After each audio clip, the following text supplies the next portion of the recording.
Woo! This fucking team, man. This fucking team. Unbelievable. Mm. Welcome to the Knicks Film School Postgame Show presented by BetUS. Man, just when you think they've shown you everything, they show you a little something else. Tonight wasn't pretty for much of it. In fact, I would say for the entire first half and for a goodly portion of the third quarter, this was one of their lesser performances of the entire season, coming off a great win. And the thing about this team, which is, it's been the theme of the season, right? It's where do we connect the dots between the grit and toughness and never say die attitude of the last year's team, of the 2023-24 Knicks, and this year's team with its incredible influx of talent, but an influx of talent that really from opening night has left us significant questions about what their ceiling is, at times what their floor is, and really what the finalized vision of this team is going to be. And tonight, you saw a lot of those themes and concepts blend together, because this was not an easy game. When you come out and you do not have it, and the Knicks, oh my God, they did not have it on either end of the court. And we'll get into some of the reasons why, and maybe some of the reasons why they went down as big as they did, down as by as many as 19 points. But you do have to have the grit and the toughness and all of the buzzwords in order to be able to get back in that game. But you also need to have the talent, and you need to have that talent work in a way that is functional for you. And I know, for as much as there is to talk about this game, as many different reasons as there is that the Knicks won this game, this was the OG Anunoby game. And I say that not only because OG Anunoby went out there and won that basketball game for them with one of the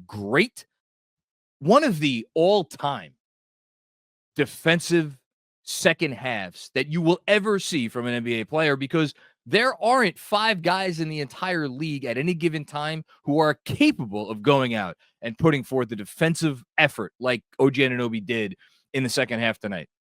And then for him to actually do it when his team needed him the most.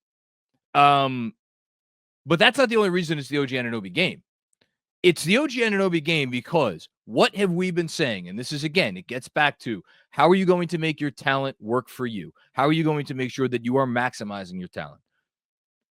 The night of the Karl-Anthony Towns trade, I know, I understand. We've brought this up a lot, and it's because it is the only overarching question that matters for this franchise for as long as this core is together.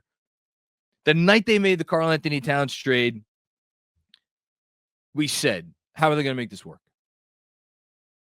How are we going to make this work?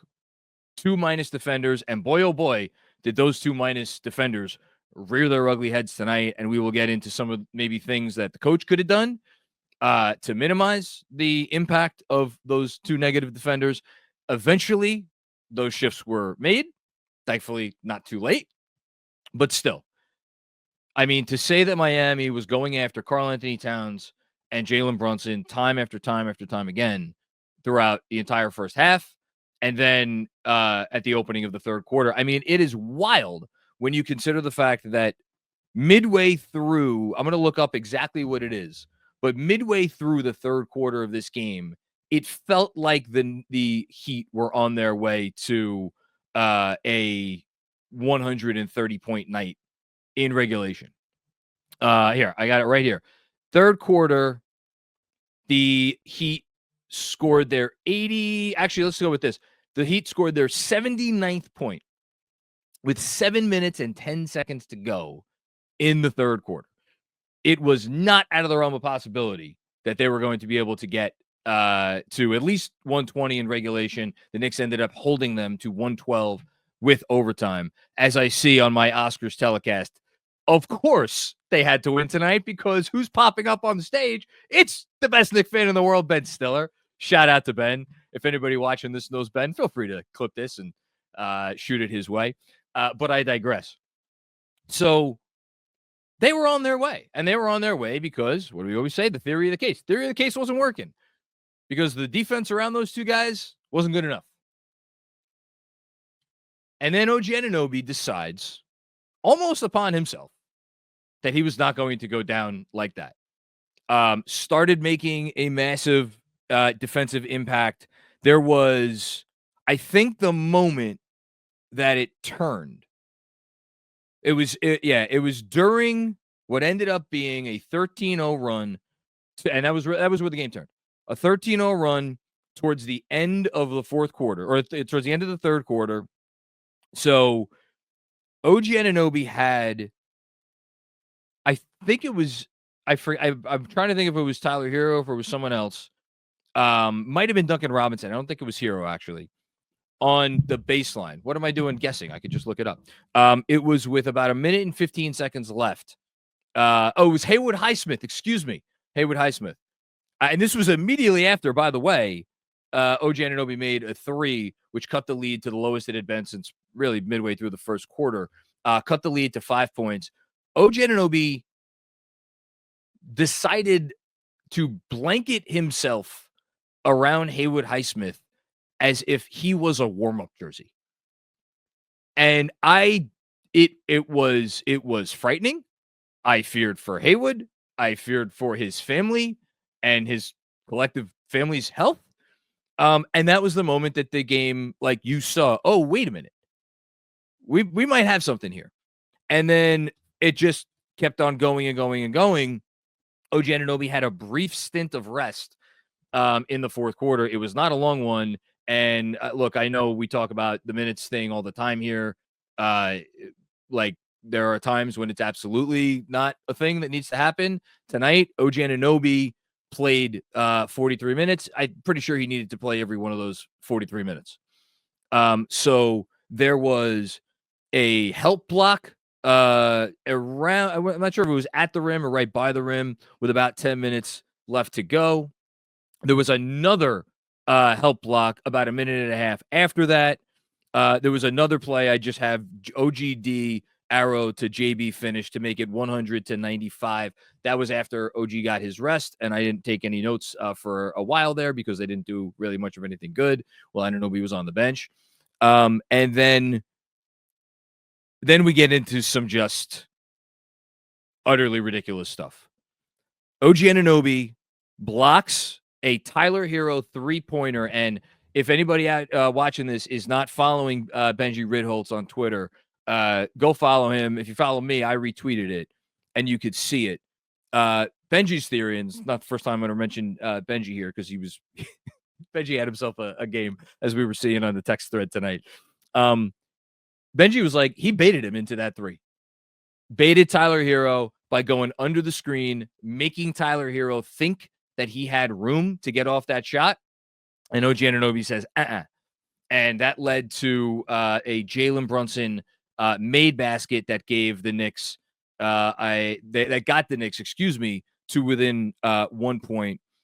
And then we had the OG Anunoby tip that gave them their penultimate points of regulation. And then overtime. So we get into overtime. And what do they do? And this was the adjustment that Tom Thibodeau made in the second half. For the most part, not exclusively, but for the most part, put OG Anunoby on Bam Adebayo to try to slow him down because there was not a blessed thing that Karl-Anthony Towns was doing that was even making Bam think twice about anything. Not a thing. So Bam gets OG, not once, but twice in a row. Exceptional defense. All defense level defense. Defense player of the year level defense played by OG Anunoby. Bam Adebayo, he's an all-NBA caliber player in his own right. He was just better on those two shots. Okay, it happens. The third time that Bam Adebayo goes back to that well, what does OG Anunoby do? He almost steals the ball, at the very least succeeds in tying him up, and it ends up being they did not convert the Heat on that possession. And then OG Anunoby made a play, and I kind of, I don't ever do this, but I have to, because I texted my my group chat. Shout out to Fred and Benji and Andrew. I texted them when I saw this play happen because I said that might be the best defensive play that I have seen a Knick player make this season, where it was OG Anunoby. It was Tyler Hero had the ball up at the top of the key, and they set a screen. And OG here, I'm watching it back right now. No, this is a different play. I'm going to screw this up. OG was guarding Bam, and there was a screen, and OG had to go briefly with the screener. I'm pretty sure it was Bam. And and the ball kicked over. Whoever made the pass, nice quick pass back to Hero. Hero had airspace in that moment, more than enough airspace to put up a shot. And I don't think he hesitated. And somehow, OG Anunoby managed to teleport from where he was over back to Tyler Hero to the point that Hero did not even get a shot off. And again, the possession went bust. That's right. It ended up in a Davion Mitchell miss. That's how that possession ended up. Again, I've never seen anything like that. So when we go back to talking big picture about the Knicks and what they could accomplish this year, what they could accomplish in years moving forward, I'm not saying OG Anunoby needs to be this every night, because I don't think that's humanly possible. But in the big games and in the big series against the best teams, that level of player, that level of defensive performance is enough to single-handedly change a ball game. When you have the Knicks personnel and when you have the issues that they have elsewhere on the court. That's how impressive that was. That's how important that was to see that and see it like not just in theory. There's nothing theoretical about what we just saw. We actually saw it play out. So again, it's the OG Anunoby game, and outstanding job by him. Other stuff. Again, there's a lot to talk about from this game, and I'm sure it'll come up throughout the super chats in one way or another. But I guess after that, we kind of have to go to a guy that did not make some big plays down the stretch of this one in the fourth quarter and overtime, he was in overtime for part of it. And that's Mikal Bridges. Not effectively, he was benched. He was benched in the fourth quarter, did not get off the bench in the entire fourth quarter until the last possession of the game, which you could question Tom Thibodeau putting him in for what ended up being a grenade handed to him by Jalen Brunson. I thought Jalen Brunson was awesome. Brunson, clutch player of the year. Give him clutch player of the year already. We could cancel the rest of the season. He's earned clutch player of the year. Conversation over, the whole thing. All that being said, he hit Mikal a little bit of a grenade, and he should have passed it to him about a second earlier when Bam initially stunted, but he didn't. But that's okay. We will obviously forgive JB. So Bridges didn't play at all in the fourth quarter, came back in with 30 seconds to go, and then remained in for the rest of the game, probably for defensive purposes, but actually did stay in for an offensive possession as well, maybe because they were thinking, okay, offense to defense. You could look at this in a number of ways. You can look at it in two ways, maybe three. One, this tells you what Tom Thibodeau thinks about Mikal Bridges in this very specific sense. There are certain players, and this is going to get me to my second thing. There are certain players that it doesn't matter how poor of a game they're having. If it's a fourth quarter and it's a close game, or overtime, it's a close game, the whole thing, like, they're going to be on the court.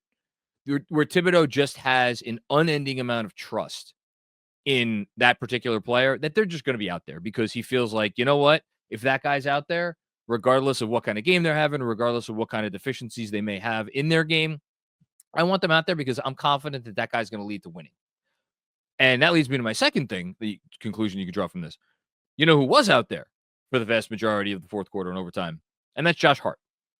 And Josh Hart was someone maybe not through any fault of his own because he started off shooting the ball well in this game and ended up with a very nice stat line. Had you want to talk about effort, like sacrificing his body, falling on his back, somehow getting up and like getting back in the play. I don't know how Josh Hart is. His skeleton is made of adamantium. Leaves it all out there every time he's on the court.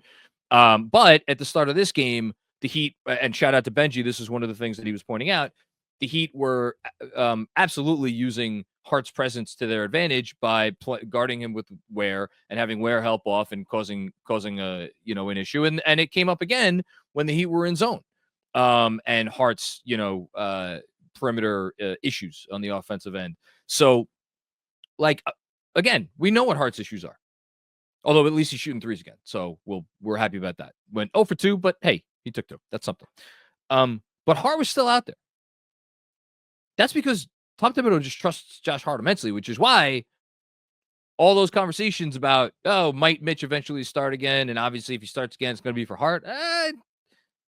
Not so fast. Not sure Mitch was ever going to start anyway, but if he does, and I understand there'd be a major spacing concern there. We'll have that conversation another day. Your point is, Hart was out there. Mikal Bridges wasn't. And was Mikal Bridges having a good game? No. He was 2 for 11 from the field. He was 1 of 6 from deep. Scored 5 points. He did have 8 assists. And his defense I didn't think it was particularly good. I didn't think it was egregious, but I didn't think it was particularly good.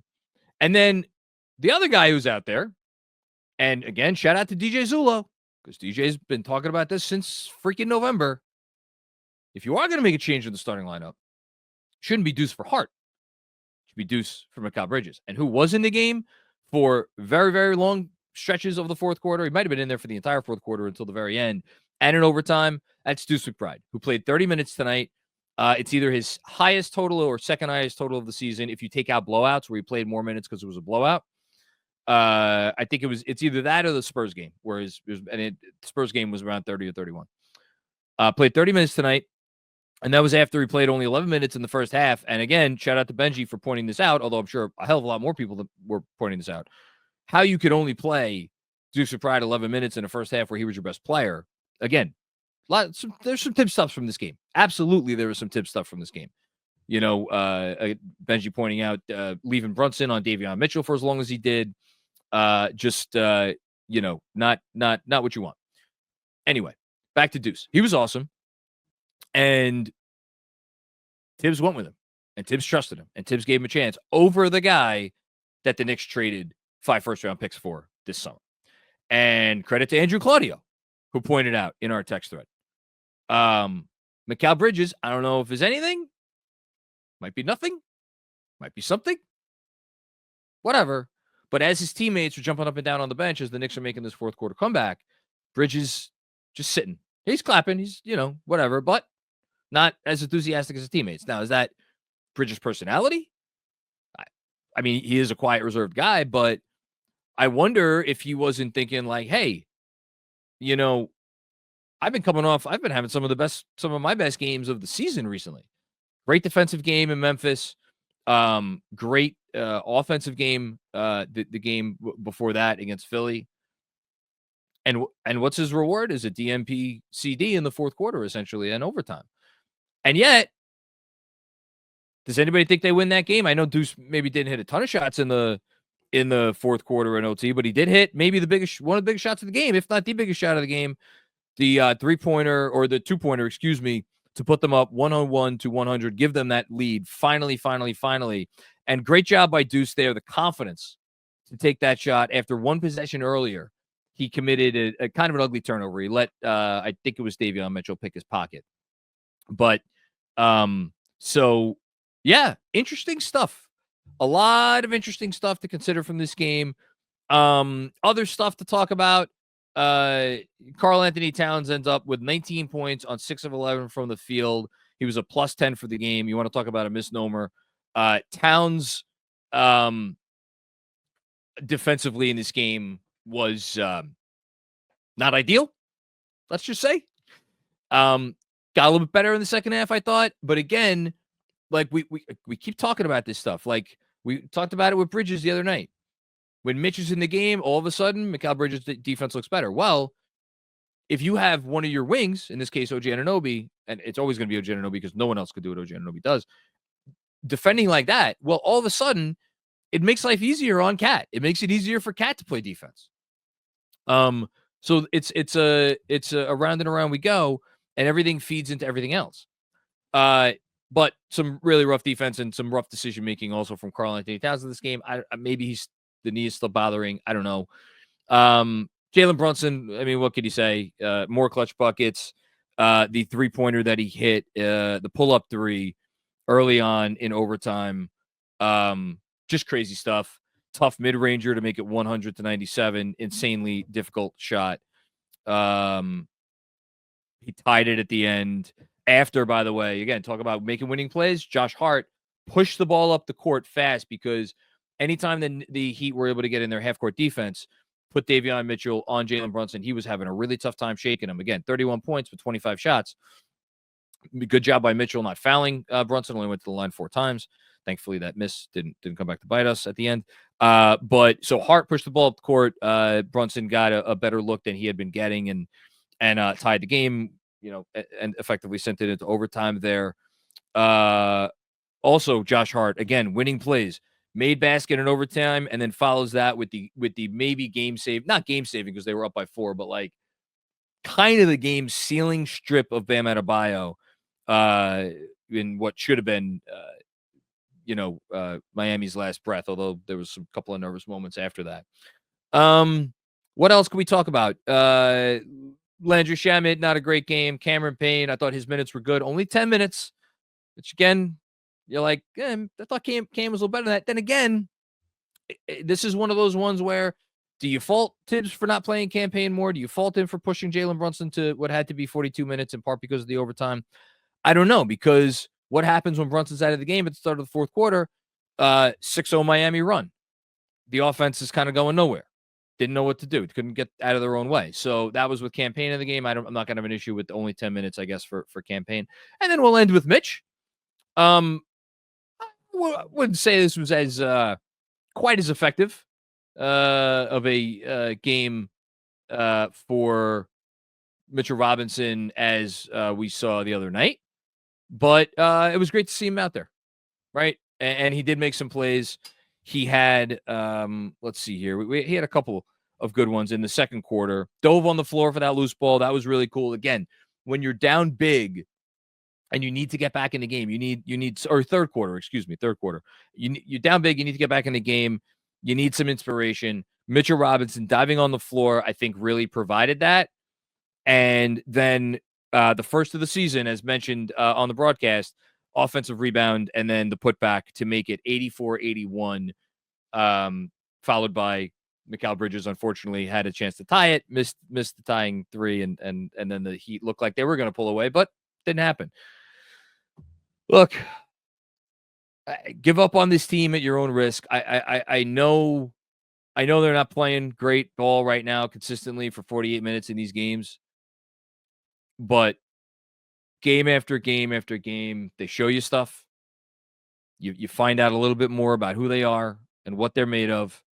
And as I'm sure we will discuss tonight, these close wins, they will pay dividends, because, look, playoffs are still a ways away. They got a lot to figure out, and they got to start playing better ball first and foremost. And they got some lineup stuff to figure out, rotation stuff to figure out, a whole bunch of stuff to figure out still. And we're running out of time. 22 games left. But the DNA of this team, there are strong strands in there. Because you don't win a game like that tonight without really like the utmost belief in who you are and what you're made of. And to be down 19 and come all the way back. Really great stuff. Really great stuff. And I mean, I'm going to say that again because I really mean it. I hope people are enjoying this season. I know there's folks out there who just like after the weekend from hell, they're like, to hell with this. This team's good and they're fun and they deserve your attention. They're not perfect. They're far from perfect. But there's a good team. And you know what? As I'm sitting here talking about they're far from perfect, they're 40-20. 40 and 20. At some point tonight, I'll go through the other Knicks teams that have started the season 40 and 20, but I believe this is only the 9th time in their history that they have started off that good. So we will end on that note. The monologue, at least. Don't worry, we got a lot of post game left to go. 9th time in their history.